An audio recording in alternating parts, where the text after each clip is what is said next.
মানুষের বেঁচে থাকার জন্য যে তিনটি মৌলিক উপাদান প্রয়োজন সেগুলো হলো খাদ্য, বস্ত্র এবং বাসস্থান। এর মধ্যে মানুষ বাসস্থান নির্মাণে ব্যাপক সফলতা লাভ করেছে।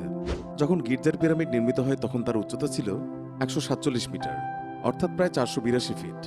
এটি ছিল মানুষ কর্তৃক নির্মিত তৎকালীন সবচেয়ে উঁচু জিনিস। আর এই পিরামিড তার উচ্চতার এই খেতাব প্রায় ৪,০০০ বছর পর্যন্ত বগলদাবা করে রেখেছিল।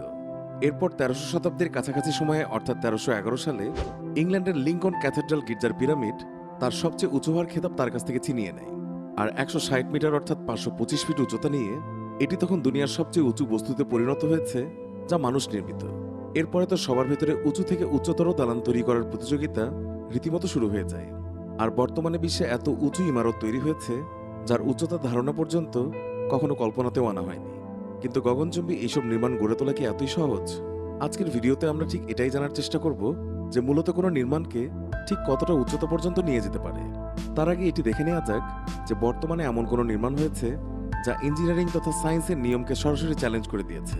যেমনটা শুরুতেই বলেছিলাম যে গির্জার পিরামিড এটি প্রথম এমন মনুমেন্ট ছিল যা সবচেয়ে উঁচু হওয়ার খেতাব অর্জন করে।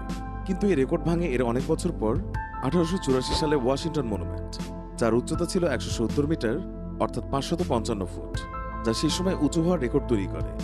এর কিছু সময় পরে বিশ্বের সবচেয়ে উঁচু নাগরদোলা ঠিক এতটাই উঁচু করে তৈরি করা হয়েছিল, যেই কারণে ওয়াশিংটন মনুমেন্ট তখন আর একমাত্র উঁচু নির্মাণ ছিল না। যদি কথা বলি সবচেয়ে উঁচু স্ট্যাচু সম্পর্কে, তো কিছুদিন আগে পর্যন্ত স্ফিংস টেম্পল বুদ্ধা এর মূর্তি এর খেতাব ধরে রেখেছিল। কিন্তু ৩০শে অক্টোবর ২০১৮ সালে ১৮২ মিটার উঁচু স্ট্যাচু অফ ইউনিটি অর্থাৎ সর্দার বল্লভভাই প্যাটেলের ভাস্কর্য উদ্বোধন করা হয়, যা এখন পর্যন্ত বিশ্বের সবচেয়ে উঁচু মূর্তি হয়ে গেছে।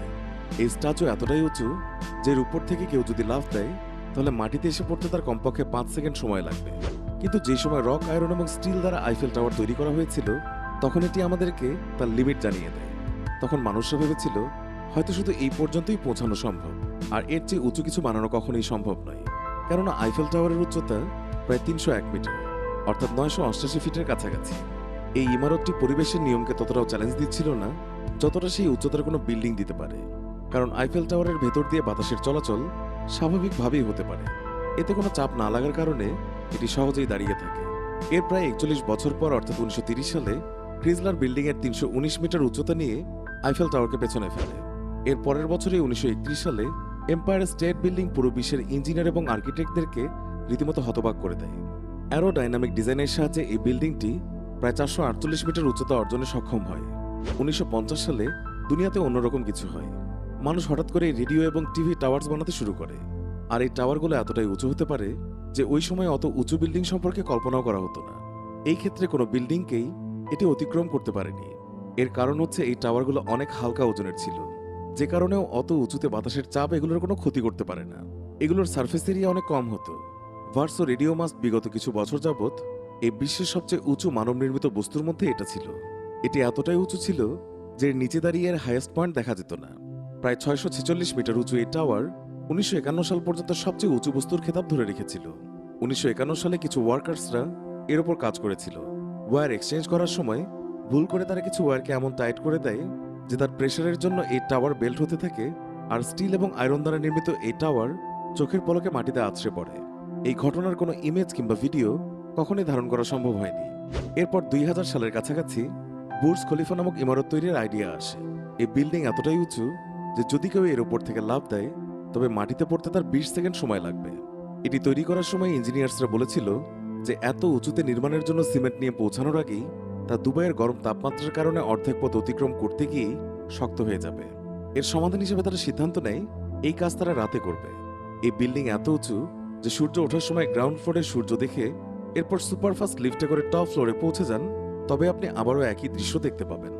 এই জন্যই রমজান মাসে বুর্জ খলিফা টাওয়ারে গ্রাউন্ড ফ্লোর এবং টপ ফ্লোরে ২-৩ মিনিটের গ্যাপ রাখা হয়, যাতে সবাই একসঙ্গে ইফতার করতে পারে। কেননা গ্রাউন্ড ফ্লোরের লোকদের জন্য সূর্য অনেক আগেই ডুবে যায়, কিন্তু টপ ফ্লোরের জন্য ২-৩ মিনিট অপেক্ষা করতে হয়, কারণ তখনও উপর থেকে সূর্য দেখতে পাওয়া যায়। বুর্জ খলিফা টাওয়ার সেই ইমারত যা মানুষ বানিয়ে দেখিয়েছে। এই বিল্ডিং শুধু এটাই দেখে যে মানুষ এখন পর্যন্ত কত উচ্চতা পর্যন্ত বিল্ডিং বানিয়েছে, কিন্তু মোটেও তো দেখায় না যে মানুষ ঠিক কত উচ্চতা পর্যন্ত বিল্ডিং বানাতে পারবে। যদি বুর্জ খলিফা টাওয়ারের তুলনা মাউন্ট এভারেস্টের সঙ্গে করা হয় তাহলে এটি এভারেস্টের সামনে কিছুই নয়। কিন্তু থিওরিটিক্যালি অর্থাৎ থিওরি অনুযায়ী মানুষ যত উঁচু বিল্ডিং নির্মাণ করতে পারবে তার সামনে মাউন্ট এভারেস্ট কিছুই নয়। আমরা এর চেয়েও অনেক উঁচু বিল্ডিং নির্মাণ করতে পারি, আর সেটি কিন্তু একটা সার্টেন লেভেল পর্যন্ত। কেননা এমন কিছু প্রতিবন্ধকতা রয়েছে যা আমাদেরকে এই লেভেল অতিক্রম করতে বাধা দেবে। থিওরির ভিত্তিতে আমাদের উঁচু থেকে উচ্চতর নির্মাণের কোনো লিমিট নেই, কিন্তু যখন আমরা কোনো কিছুর উচ্চতা বাড়াতে শুরু করব, তখন তার বেস কিংবা ভিত্তিকে এতটাই চওড়া এবং মজবুত হতে হবে যা উপরের সব ওজনকে সহ্য করতে পারবে। যেহেতু আমরা জানি যে আমাদের পৃথিবী গোলাকার, সে কারণেই আমাদের একটা নির্দিষ্ট লিমিট রয়েছে, যার বাইরে আমরা আমাদের বিল্ডিংয়ের বেসকে আর বাড়াতে পারবো না। এই কারণেই সেই বিল্ডিংয়ের হাইটও লিমিটেড হয়ে যায়।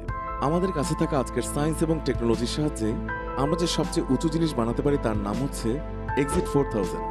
এটি দুনিয়ার সবচেয়ে উঁচু জিনিস যার ম্যাপ কিংবা ব্লুপ্রিন্ট তৈরি হয়ে গেছে। এই ইমারত তৈরি হওয়ার পর এর উচ্চতা হবে প্রায় 4 কিলোমিটার।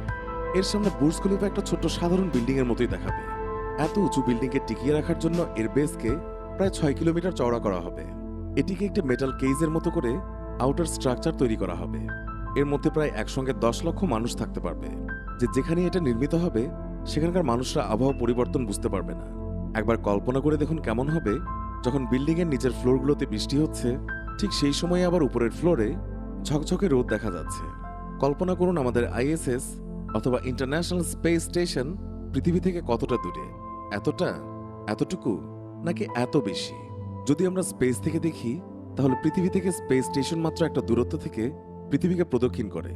এটা মূলত এই কারণেই সম্ভব হয় যে এটি পৃথিবীর চারিদিকে অত্যধিক স্পিডে পরিক্রমণ করতে থাকে। আপনি যদি কখনো স্পেস স্টেশনে যান, তাহলে 24 ঘন্টায় 16 বার সূর্যোদয় এবং 16 বার সূর্যাস্ত দেখার সৌভাগ্য অর্জন করতে পারবেন। আমি আগেই বলেছি যে মানুষ থিওরিটিক্যালি এত উঁচু জিনিস নির্মাণে সক্ষম যার সামনে মাউন্ট এভারেস্টের উচ্চতা আসলে কিছুই নয়।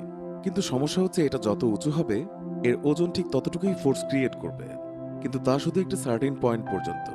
যদি কোনো বস্তু পৃথিবীর জিও স্টেশনারি অরবিট পর্যন্ত পৌঁছে যায়, তাহলে এর উপর আরেকটি নতুন ফোর্স কাজ করা শুরু করবে। সেটি হচ্ছে সেন্ট্রিফিউগাল ফোর্স।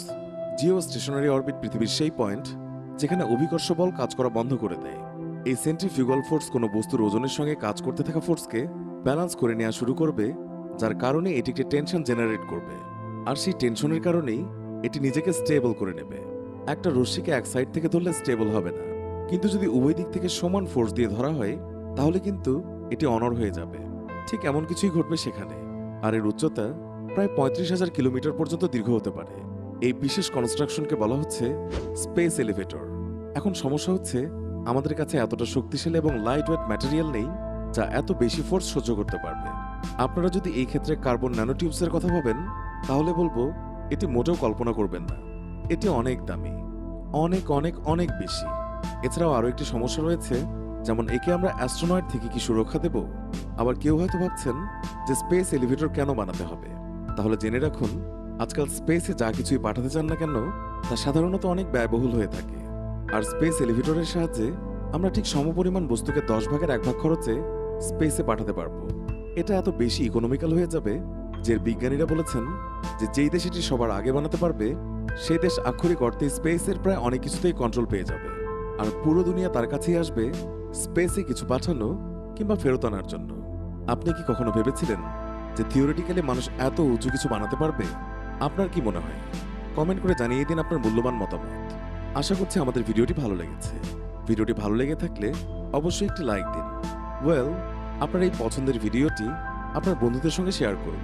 এতক্ষণ ধরে আমাদের সঙ্গে থাকার জন্য অনেক ধন্যবাদ। আর আমাদের চ্যানেলটি যদি এখনো সাবস্ক্রাইব না করে থাকেন, তাহলে এক্ষুনি সাবস্ক্রাইব করে আমাদের সাথেই থাকুন।